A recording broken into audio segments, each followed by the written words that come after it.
Euh, D'abord, des remarques. Tout d'abord, une remarque pratique, il y avait des problèmes pour la révision de mon texte. Mon français, c'est pas trop bien, c'est pas très bien. Donc, il va y avoir des problèmes de fautes pendant ma présentation. Maintenant, des remarques théoriques sur le sujet de ma présentation. Je pense qu'après la présentation de Camille, il sera vraiment intéressant de discuter des choses que je propose ici. Et le titre de ma présentation, c'est justement « Pour jouer les normes contre les normes ». Et je vais traiter sur des textes qu'Adorno et Deleuze et Foucault ont écrits sur des différents compositeurs pour discuter exactement la possibilité, même de la critique,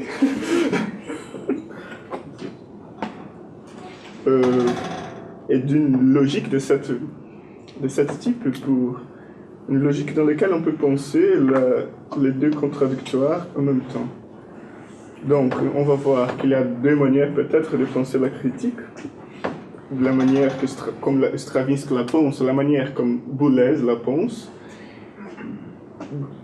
Ce sont deux projets qui partent d'une même base, mais ce sont des projets différents. Et on va pouvoir comprendre peut-être pourquoi toujours la critique, elle se pose toujours comme anomalie elle-même. Et bon, c'est basiclement ça. Je pense surtout, c'est probablement mon hypothèse du parti, que d'une certaine manière, on va être toujours dans le jeu même de la normativité. Et l'anomalie serait dans ce jeu-là la possibilité de créer une nouvelle forme dans le cas spécifique de l'art. Donc l'anomalie serait la manière de créer une nouvelle topologie pour se rapporter au texte que tout le monde a déjà cité de Canguilhem. Elle n'est pas une norme, elle n'est pas un système binaire, mais elle est la création d'une nouvelle possibilité, d'une nouvelle topologie où on peut penser différemment des choses. Et je commence à lire.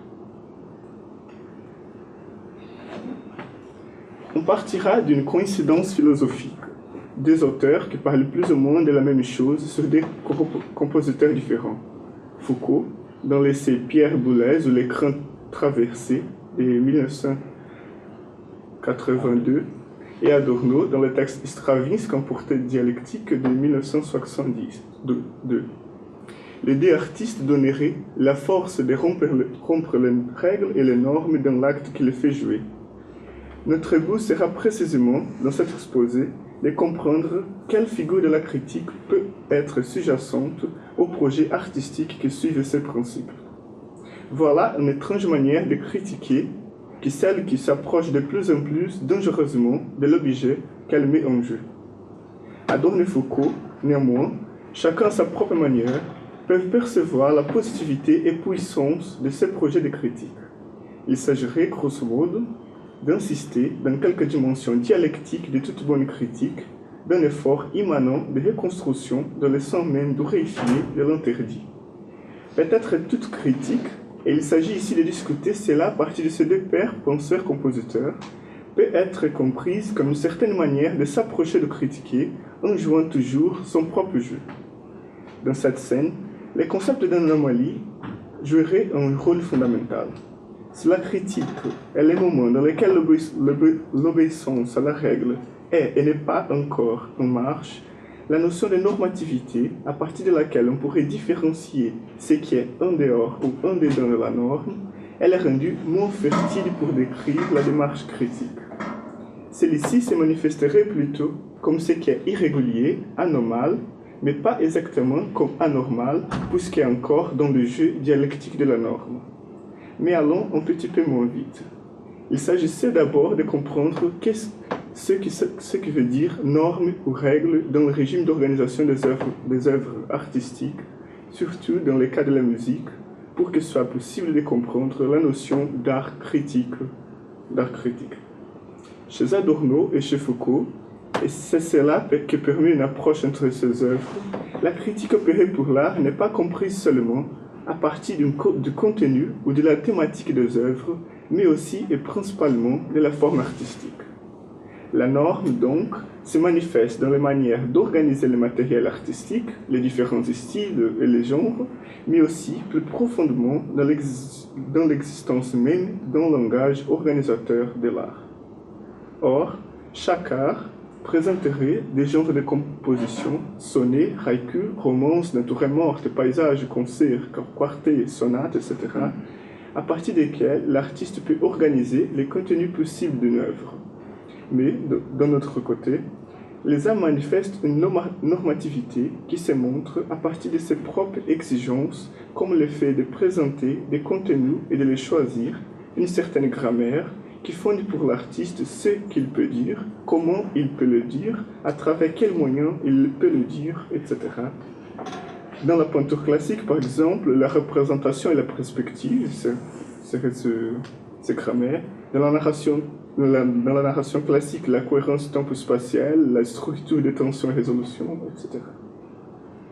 Ce langage semble à la fois l'horizon même à partir duquel l'activité des artistes peut se développer et être reconnue par la société, mais aussi l'obstacle qui exigerait une rupture vers une nouvelle manière de dire, de parler, d'organiser la représentation du monde et lui-même.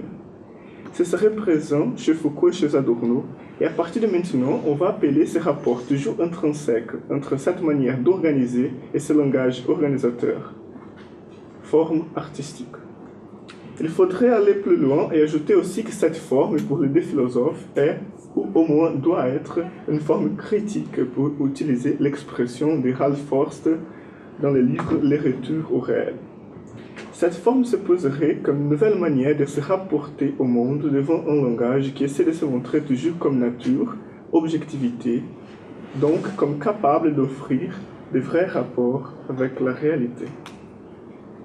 Dans la musique, cette forme naturelle est donnée par la tonalité, développée pendant la modernité musicale et finalement faite doctrine dans le traité d'harmonie de Rameau.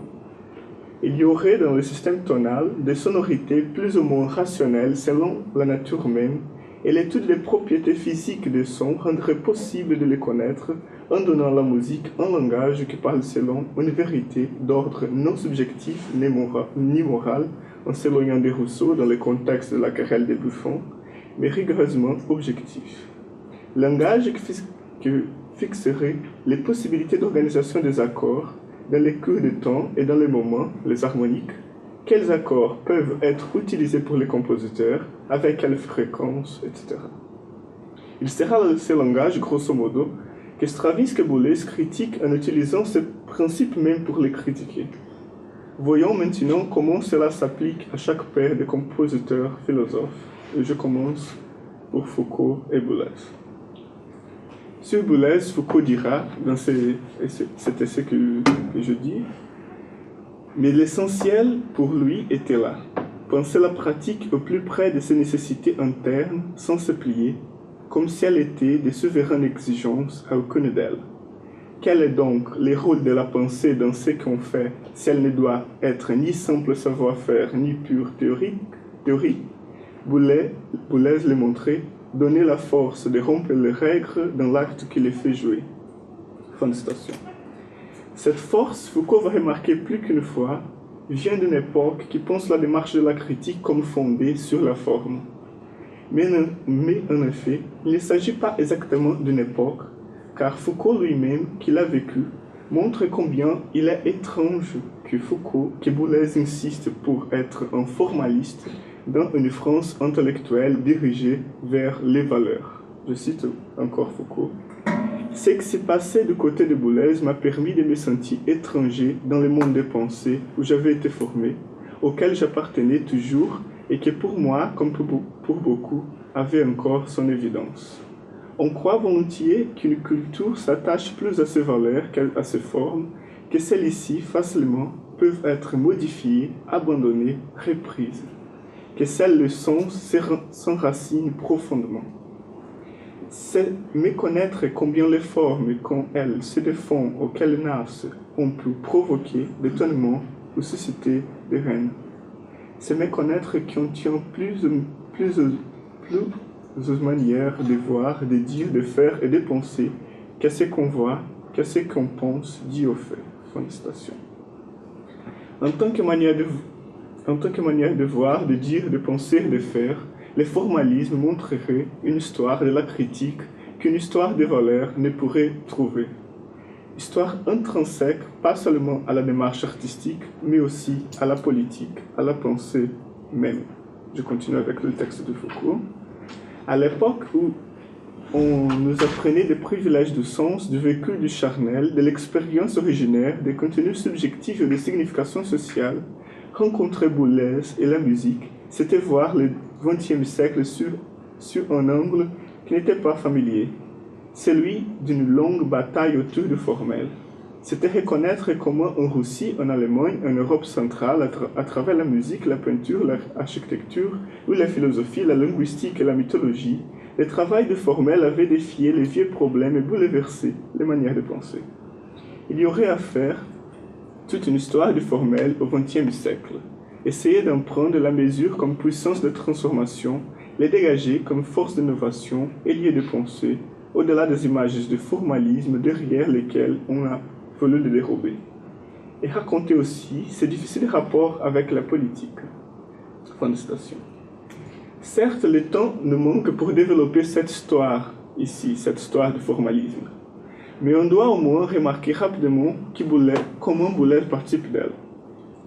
Le formalisme a été un mouvement qui, comme Foucault l'a dit, concerne différents pays, différentes disciplines à partir de différentes perspectives. On pourrait se rapporter par exemple le formalisme russe, Jacob, son propre, mais aussi à des architectes comme Alfred Loos ou l'école de la Bauhaus, Kandinsky, Klee, Gropius, etc. Boulez est inscrit dans l'héritage de la tradition musicale, connue comme seconde école de Vienne, qui commence à partir des efforts de Arnold Schoenberg autour de la tonalité livre et après du décaphonisme. En partant de la livre composition, libérée des obligations du tonalisme, Schoenberg trouve des résistances dans sa démarche. Une société de musique récuse son travail Verklärt Art de l'œuvre Pierrot Lunaire parce qu'il y aurait dans les partitions un accord, qui n'existerait pas. Schoenberg pense son art à la fois comme rupture et continuation de la tradition qu'il faudrait rendre nouvelle pour que l'évolution de la musique pourrait rester en marche. Il pense, en radicalisant l'idée du critique musical du XIXe siècle, Edouard Hanslick, la musique comme des concepts en mouvement et la composition comme manifestation de la vérité ou de la mensonge même. D'où son principe très connu qu'il répétait pour tous ses élèves de composition: la musique ne doit pas garnir, mais être vraie.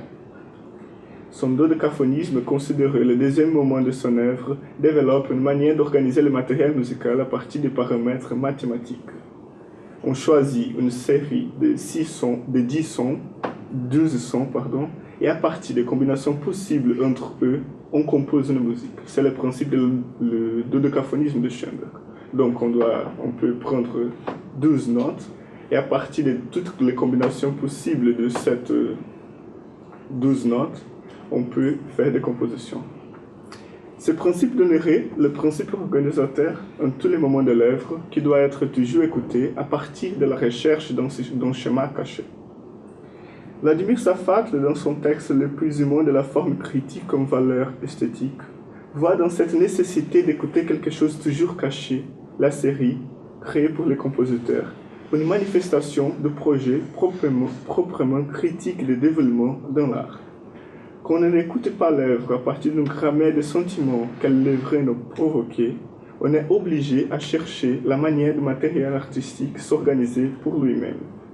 Procédure qui mimétise dans l'art les processus de critique marxiste ou psychanalytique où l'analyse est pensée toujours comme accès à la structure latente ou cachée.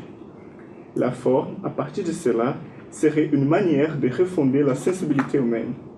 En écoutant la marche temporelle des concepts dans la musique dodécaphonique, la série, on pourrait apprendre quelque chose sur la manière de l'ordre social et nos désirs. L'audition est structurelle, l'écoute du plan constructif de l'œuvre dans le dodécaphonisme pourrait permettre de penser la musique à partir d'un horizon de transparence du sens, dans les mots de Vladimir Safadl.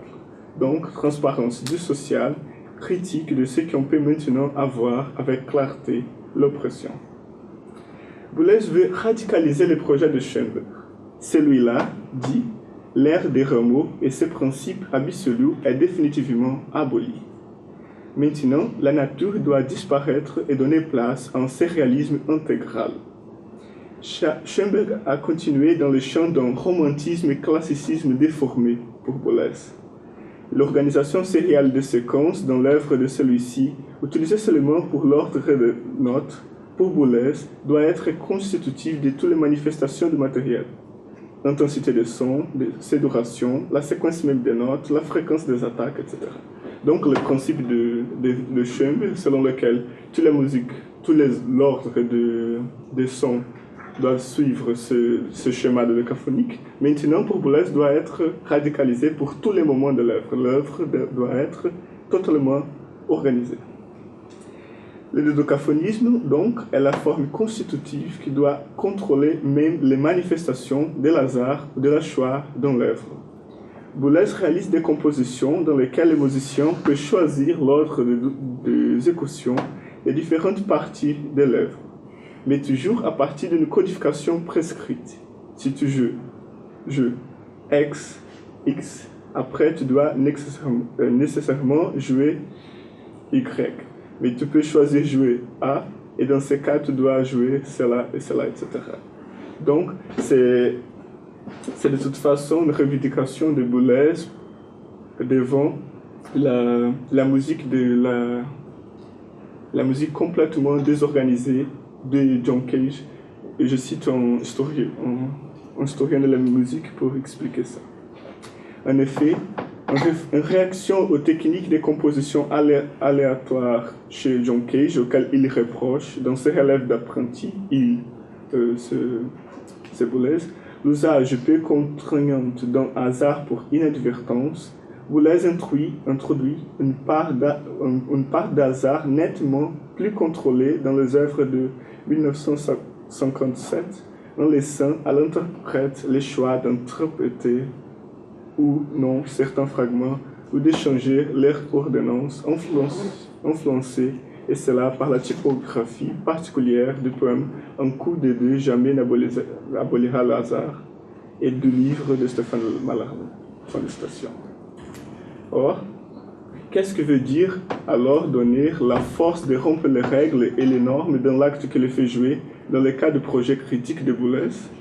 Il n'obéissait pas tout simplement les normes de normes. À partir de cela, il semble difficile de comprendre où Foucault trouve la force de Boulez. Pour aider à traiter ce problème, je me rapporte rapidement aux réflexions de Legrand, qui n'est pas là, sur les normes dans le livre Les normes chez Foucault. Je cite Legrand.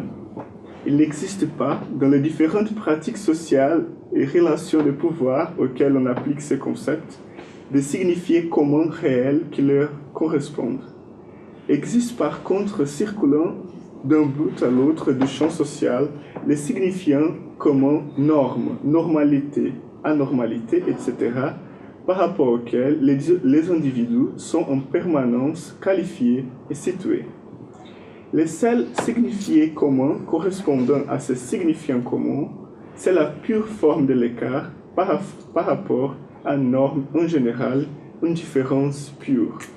Or, une différence pure, c'est toujours déjà deux signifiants. Fin de citation. Alors, les normes est toujours quelque chose de fluide, pas fixé du tout, signifiant vide dans le mot de l'auteur. L'unique chose qui est permanente, on pourrait dire, est la présence toujours manifeste d'un régime des règles, la pure forme de l'écart, qui est toujours remplie par des contenus. Les normes mêmes sont nombreuses, mais elles ne peuvent jamais remplir tous les cas possibles.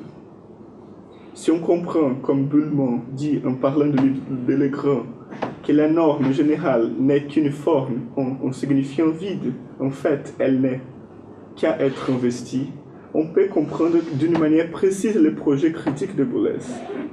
Il s'agit de montrer que si la norme est un signifiant vide, si elle n'est qu'un avatar dans certains écarts, une différence pure, on peut à la fois la faire fonctionner et la désobéir en donnant des manifestations circulantes différentes desquelles le tonalisme croit être la nature. Boulez montrerait de cette manière, en suivant l'héritage de Schoenberg, que la tonalité est seulement une nature possible, une manière de faire jouer le jeu normatif dans l'art. Les nouveaux temps indiqueraient de nouvelles nécessités pour la musique qui devraient suivre le développement déjà plus avancé des sciences mathématiques. La nouvelle norme, la nouvelle rationalité des concepts musicaux, si on peut dire, sera donc cherchée dans la rationalité scientifique en montrant justement cela que Weber avoue dans le développement de la rationalité musicale qui a été radicalisée plus en plus comme une mathématique. S'ensuit plutôt la notion de structure que de les formules dans à quoi reconnaît-on le structuralisme comme le préfablement. Les rapports avec Boulez sont aussi possibles. Dans les mots de Deleuze, réel sans être actuel, idéal sans être abstraite. Dégager la structure d'un domaine, c'est déterminer toute une virtualité de coexistence possible qui préexiste aux êtres, aux objets et aux œuvres de ces domaines. Toute structure est une multiplicité de coexistences virtuelles. Reste que ce tout n'exactualise pas comme tel. Ce qui s'actualise ici et maintenant, ce sont tels rapports, telle valeur de rapport, telle répartition de singularités. D'autres s'actualiseront ailleurs ou en autre temps. Fin de citation. Or, c'est précisément à cette multiplicité de coexistences virtuelles que Boulez semble se référer quand il dit que la musique doit, comme la méthode axiomatique, permettre de construire des théories purement formelles qui sont réseaux de relations, des notions totalement prêtes. Dans ce jeu avec le normatif, on pourrait peut-être appeler la démarche de Boulez de anomalisant, car elle oblige la norme à se déplacer par une nouvelle topologie irrégulière par rapport au statu quo, où des autres manifestations normatives y sont possibles. Et je cite encore un texte sur Boulez.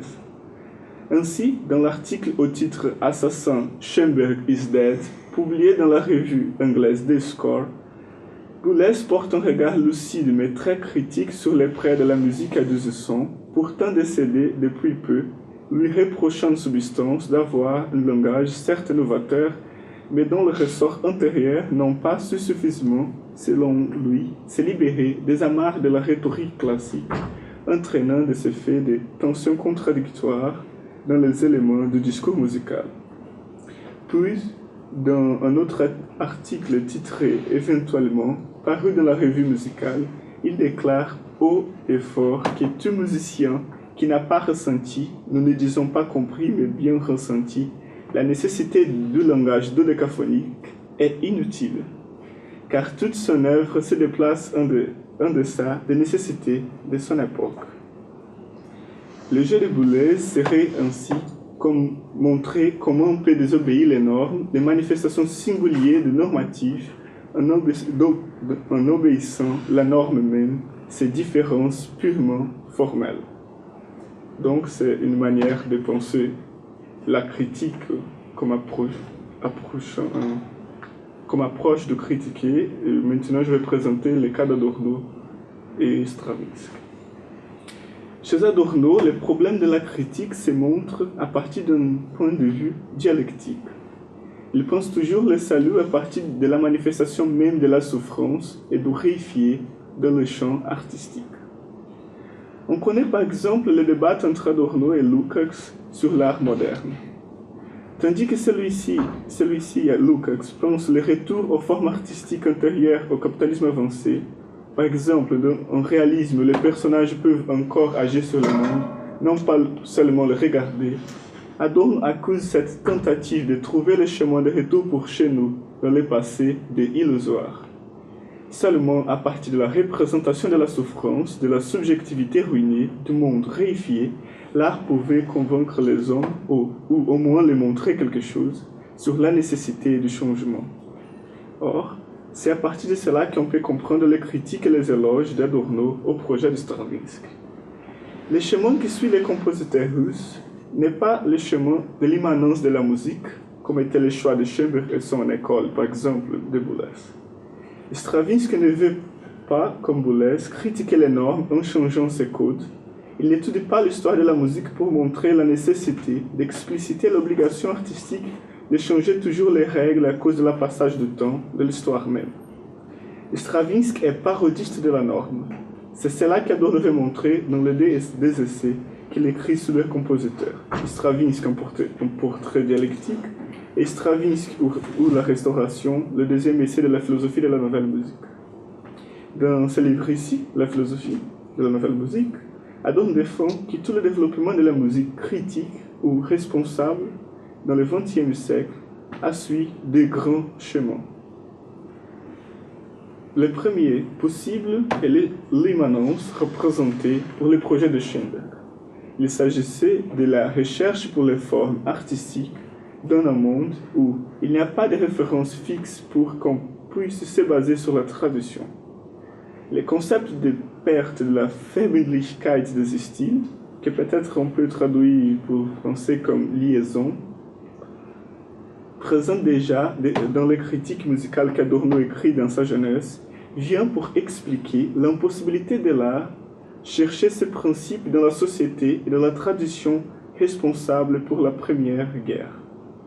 L'art n'est plus immédiatement lié avec la société et sa responsabilité devient offrir de nouvelles manières d'organisation à la société en souffrance.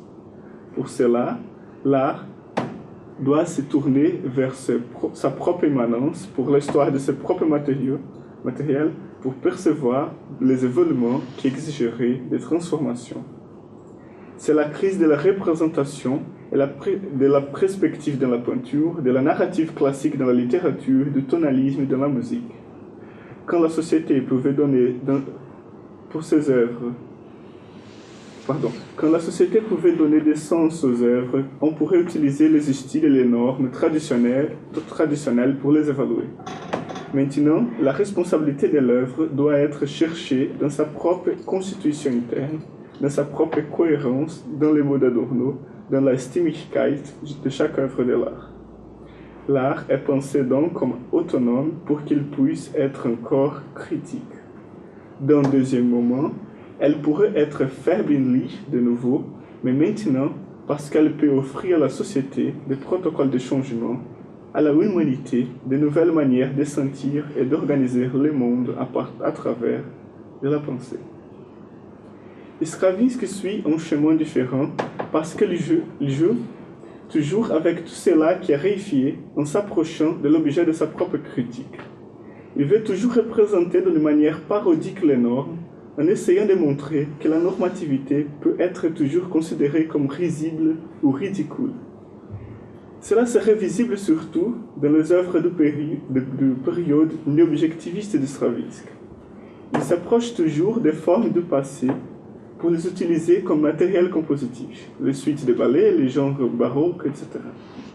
En même temps, il fait ces formes se manifester d'une manière anormale en présentant des interférences dans les cours de la présentation du matériel qui sont à la fois tout à fait possibles dans l'intérieur de la forme et en même temps inquiétantes pour des oreilles déjà habituées à la manière selon laquelle les formes sont généralement remplies. C'est par exemple le cas de Pulcinella. Mais Stravinsky fait aussi des parodies avec des formes de la société de consommation, le jazz, le ragtime, le tango. Dans ce cas, nos oreilles peuvent remarquer plus facilement les problèmes que les compositions présenteraient. Il s'agit par exemple, dans le cas de l'histoire du soldat de Stravinsky, d'une séquence avec 3 musiques, tango, valse et ragtime, toutes formes très connues, toutes déformées pour les compositeurs. Et je veux maintenant présenter une petite partie du tango.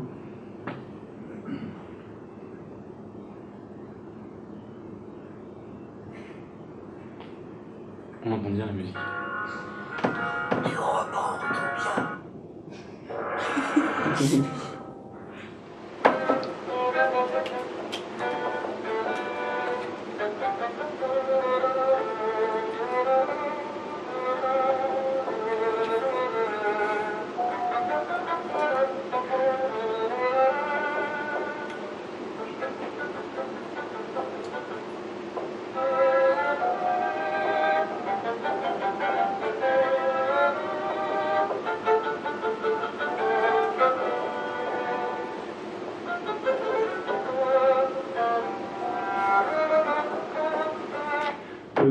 seulement pour montrer, mais c'est un petit peu bizarre d'écouter parce que la musique n'est pas organisée comme généralement un tango est organisé.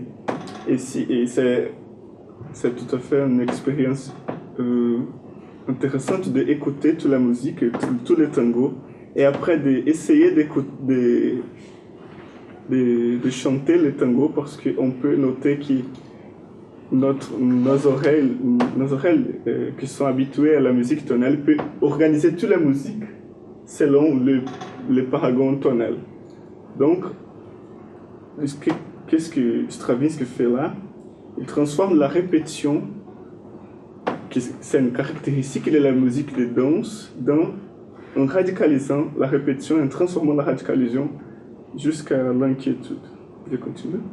La répétition est une caractéristique centrale de la composition pour la danse. C'est une norme, en effet, et on les note dans tous les ballets classiques. Dans les ballets, peut-être on connaît ça, dans tous les moments dans lesquels les danseurs doivent faire un tour de force, ils doivent toujours répéter ce tour de force 3 fois pour montrer que ce n'était pas par hasard l'exécution.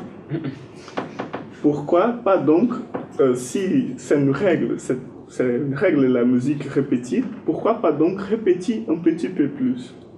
La norme perd sa propre normativité, peut-être, et peut-être on peut utiliser ici les mots de Deleuze, pour expliquer ça.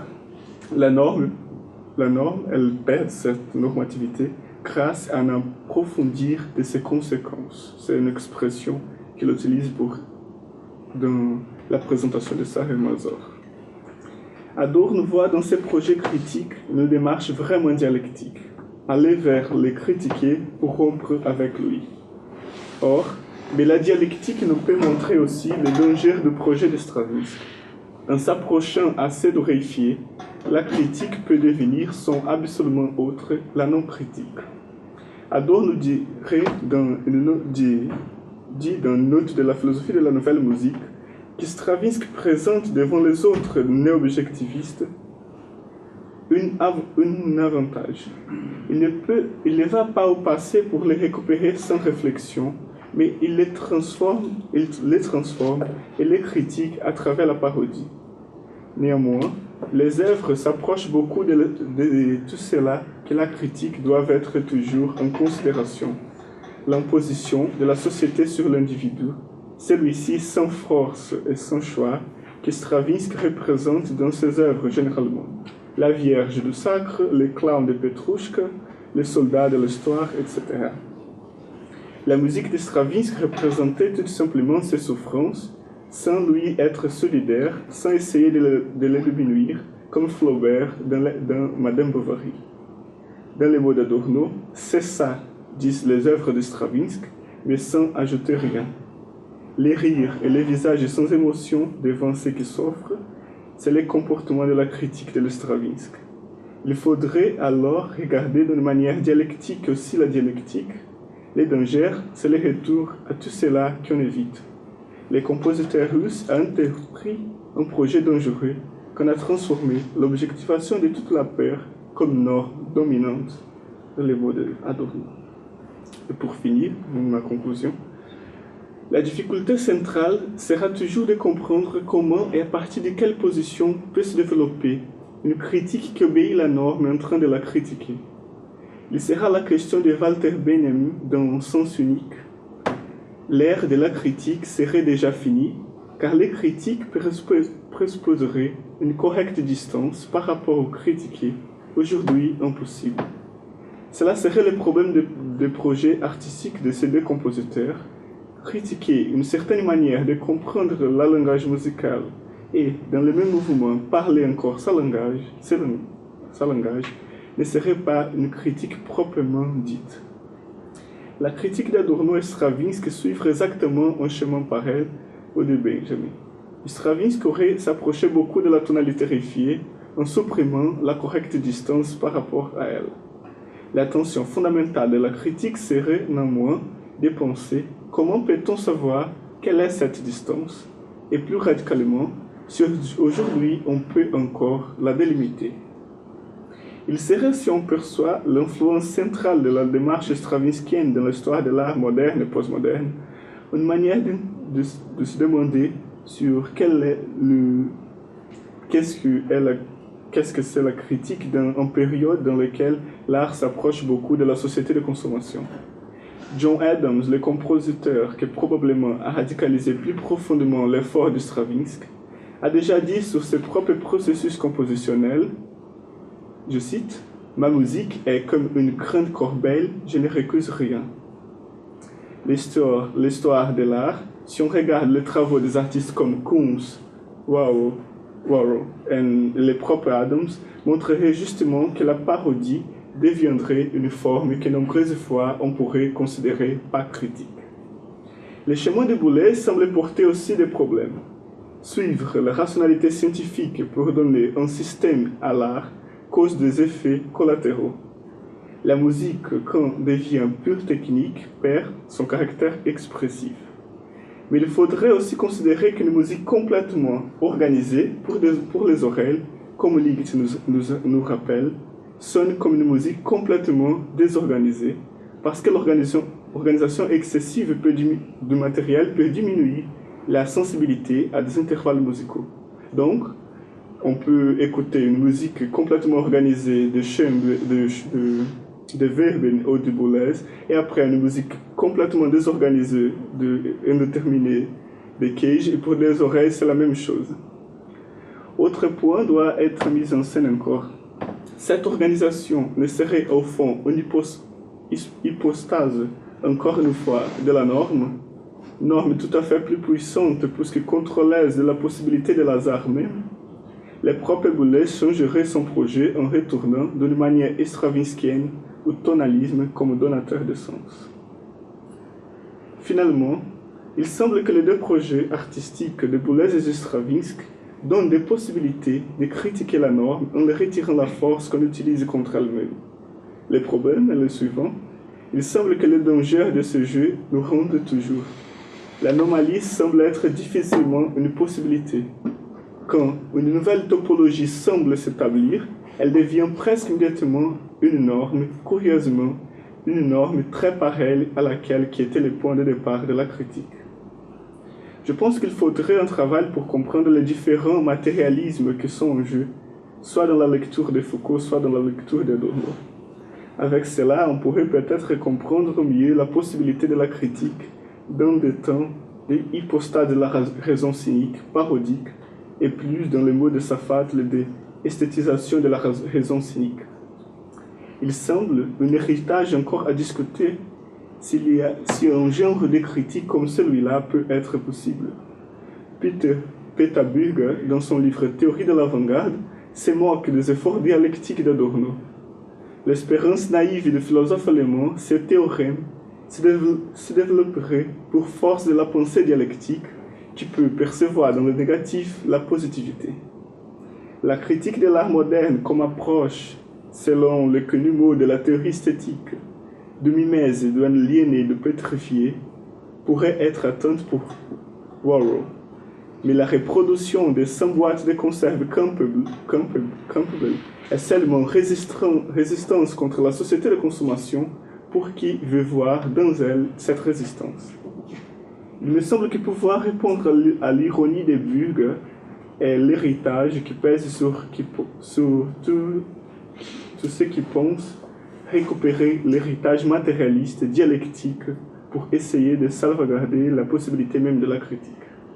Merci.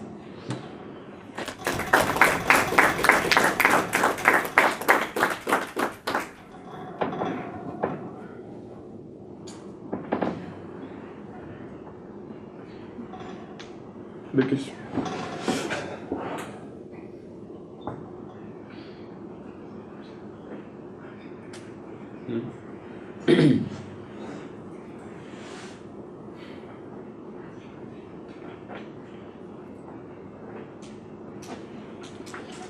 Donc, si par exemple tu avais à résumer les comparaisons entre Boulez et Adorno ou Stravinsky en quelques mots, qu'est-ce que tu pourrais dire en fait, par rapport à ça? En fait, je pense que peut-être j'utiliserai le schéma de Deleuze pour faire la séparation entre la manière de désobéir la norme comme ironie et comme humour dans la présentation de Sarré-Mazor. Parce qu'on peut peut-être désobéir la norme pas seulement pour deux façons. On peut remettre les systèmes normatifs actuels pour un système plus élevé. C'est la démarche ironique et peut-être c'est là que Deleuze va dire que c'est le processus de la critique de Sade. Mais aussi on peut penser la rupture avec la norme à partir d'un approfondissement de la norme même. Donc, je pense que ce sont ces deux projets. Les projets de Boulez, c'est précisément d'essayer de créer une nouvelle normativité. Une normativité peut-être anomale. Et les projets de Stravinsky, c'est peut-être Deleuze aimerait bien la tentative de Stravinsky, c'est à travers la répétition ouvrir les chemins pour le nouveau, toujours. Je pense que ce sont les deux possibilités qui les résument. C'est des manières de penser les critiques.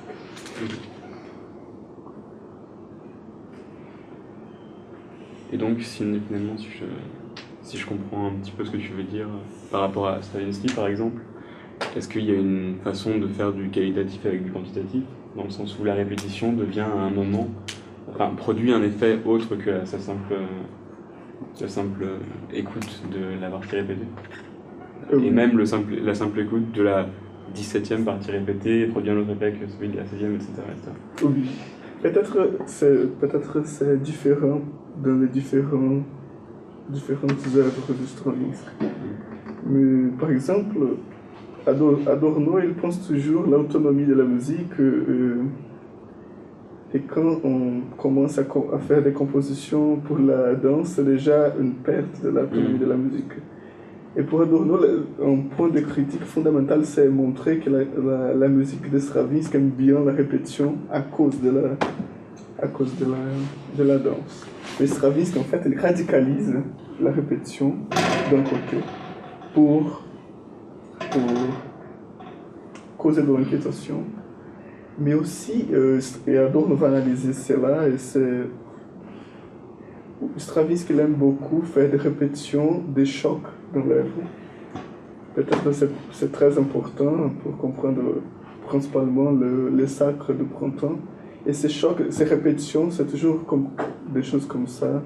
Je peux montrer, mais la musique dans les sacres, Petrouchka et les noces, par exemple, elle fait toujours comme ça. Tout l'orchestre fait toujours comme ça. Et Adorno interprète cette répétition de ces chocs comme les chocs de la société contre l'individualité. Parce qu'en fait, dans tous les moments dans lesquels cet choc avait lieu, cette manière de composition a lieu dans la musique de Stravinsky, c'est pour montrer dans les moments dans lesquels la subjectivité va être détruite. C'est les moments dans lesquels la Vierge va être sacrifiée, les moments dans lesquels la femme doit se marier avec l'homme qu'elle ne veut pas. Et la répétition, c'est à la fois, c'est le problème pour Adorno, une manière de représenter des possibilités, ce changement à partir de la répétition, mais en même temps une mimeuse d'un schéma d'oppression.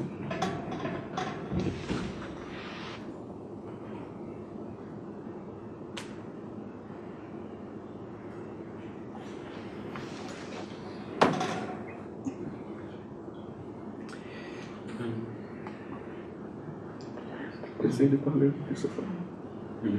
On va faire une pause.